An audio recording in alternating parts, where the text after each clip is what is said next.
حضرت عمر رضی اللہ تعالیٰ عنہ روایت کرتے ہیں کہ زید بن سعانہ نامی ایک یہودی تھا جس کو حضور نے قرض دینا تھا۔ آقا کریم علیہ الصلوۃ والسلام دو جہاں کے مالک ہیں، لیکن حضور کا فقر اختیاری تھا۔ آقا کریم علیہ السلام کے گھر میں بسا اوقات کتنے دن چولہا نہیں جلا کرتا تھا۔ حضور ادھار لے کر کے لوگوں کی مصیبتوں کو بھی دور کرتے، اور گھر کا چولہا بھی بعض اوقات ادھار لے کے گرم کرنا پڑتا۔ اعلیٰ حضرت فرماتے ہیں مال کے کونین ہیں گو پاس کچھ رکھتے نہیں، دو جہاں کی نعمتیں ہیں ان کے خالی ہاتھ میں۔ تو کہتے ہیں کہ ایک دن حضور علیہ السلام کی خدمت میں ایک شخص حاضر ہوا جس کا نام زید بن سعانہ ہے اور یہودی ہے، اور اس نے حضور علیہ السلام سے قرض کا تقاضا کیا، لیکن تقاضا اتنے سخت انداز سے کیا کہ اس نے حضور علیہ السلام کی قمیص کو پکڑ کے کھینچا بھی۔ تو حضرت عمر رضی اللہ تعالیٰ عنہ نے جب دیکھا تو بڑے گھور کے اس کی جانب دیکھا اور اس کو پیچھے ہٹاتے ہوئے کہا کہ تجھے شرم نہیں آ رہی کہ اللہ کے رسول کے ساتھ کیسے سلوک کر رہا ہے اور میں تیرے سامنے موجود ہوں؟ تو حضرت نبی رحمت صلی اللہ علیہ وسلم نے حضرت عمر کو کہا، عمر مجھے تجھ سے اس بات کی توقع نہیں تھی۔ ذرا غور کیجئے حضور علیہ السلام کی اس سیرت کے انداز کو۔ ایک شخص آ رہا ہے اور حضور سے سختی کر رہا ہے، ابھی حضور کو قرض لٹانے کی جو تاریخ ہے اس میں بھی 4 دن باقی رہتے ہیں اور وہ ناجائز سختی کر رہا ہے۔ حضرت عمر رضی اللہ تعالیٰ عنہ نے جب اس کو گھورا اور سختی کی تو حضور علیہ السلام نے فرمایا، عمر مجھے تیرے سے اس بات کی توقع نہیں تھی، تمہارا کام تو یہ تھا کہ مجھے حسن ادا کی تلقین کرتے کہ اچھے انداز سے قرض واپس کرو، اور اس کو جو ہے وہ نرمی کی تلقین کرتے۔ اور پھر آقا کریم علیہ السلام نے فرمایا اس کا قرض ادا کر دو، اور اے عمر جو تم نے اس کو گھورا ہے اس کے بدلے میں 20 وسق زیادہ کھجوریں بھی تم اس کو دو گے۔ تو زید بن سعانہ نے جب حضور علیہ السلام کی اس سیرت اور اس کردار کو دیکھا، اور حضرت عمر رضی اللہ تعالیٰ عنہ 20 وسق اس کو کھجوریں دے رہے تھے، تو اس نے حضرت عمر کو بتایا کہ میں یہودی ہوں اور میں نے تورات کے اندر نبی آخر الزماں کی شان اور عظمتوں کے بیان کو پڑھا ہے، یہ بات ابھی رہ گئی تھی، باقی ساری نشانیاں میں نے حضور میں دیکھ لی تھی، اب یہ نشانی رہ گئی تھی، آج میں نے یہ بھی دیکھ لی۔ اور پھر وہ حضور کی خدمت میں حاضر ہو کر اسلام کے دائرے میں داخل ہو کر حضور کا عبدی غلام بن۔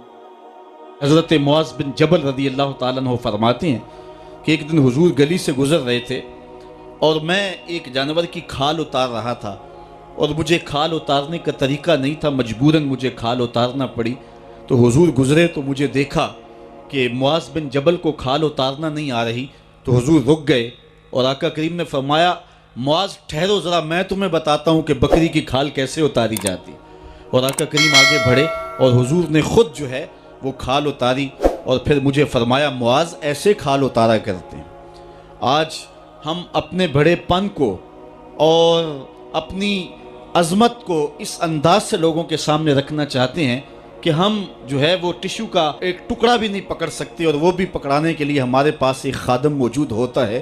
لیکن آقا کریم علیہ السلام کی زندگی اور حضور علیہ السلام کی سیرت کی سادگی کا حسن اور جمال یہ ہے کہ حضور اپنے کپڑوں کو خود مرمت کر لیتے ہیں اور اپنے دیگر کام خود کرتے ہیں اور بطیب خاطر کرتے ہیں، اور اس میں کوئی چیز اپنے لیے شرمندگی کی محسوس نہیں کرتے ہیں۔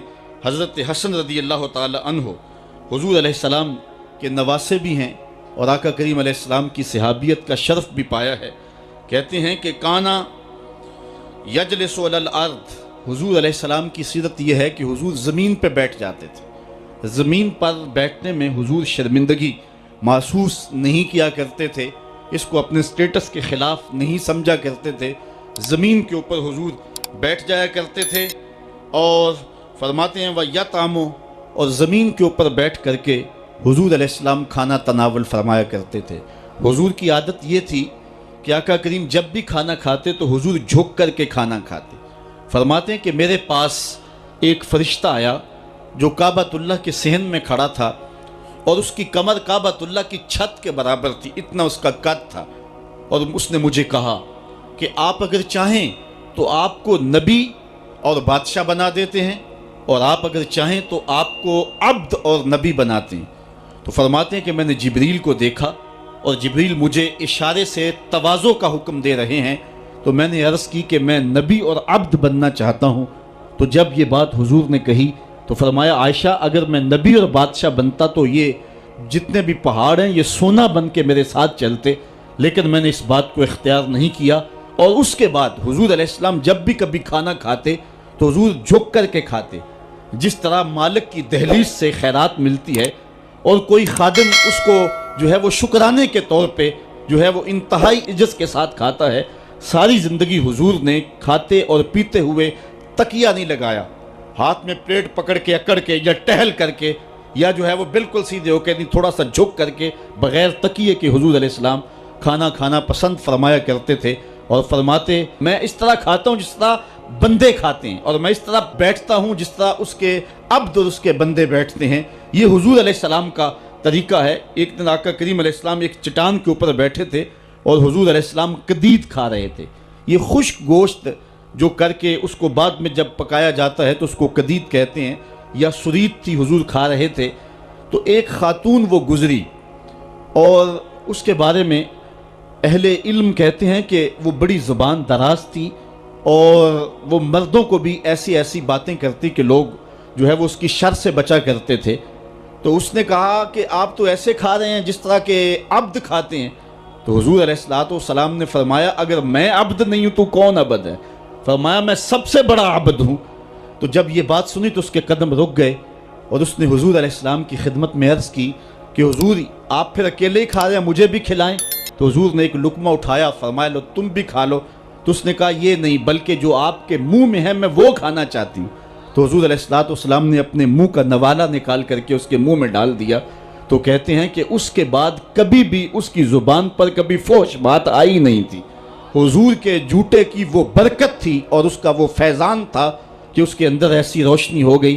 پہلے وہ سخت لعان تھی، گالیاں دینے والی تھی اور فحش گفتگو کرنے والی تھی، لیکن حضور علیہ السلام کے جوتے کی برکت سے اللہ تعالیٰ جل شانہ نے اس کی زبان کو حسن بھی دے دیا اور جمال بھی عطا فرما دیا۔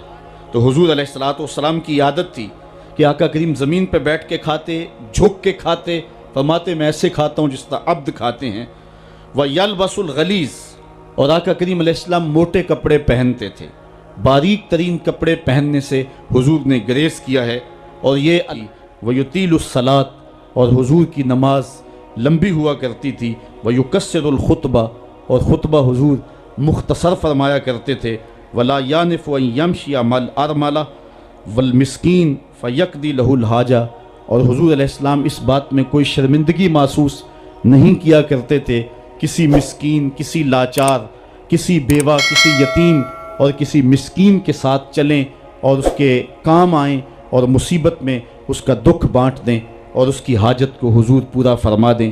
یہ حضور علیہ السلام کی سیرت کے وہ روشن پہلو ہیں کہ آقا کریم علیہ السلام کی سیرت زمانے کے سامنے ایسا نور بانٹتی ہے، ایسے اجالے پھیلاتی ہے۔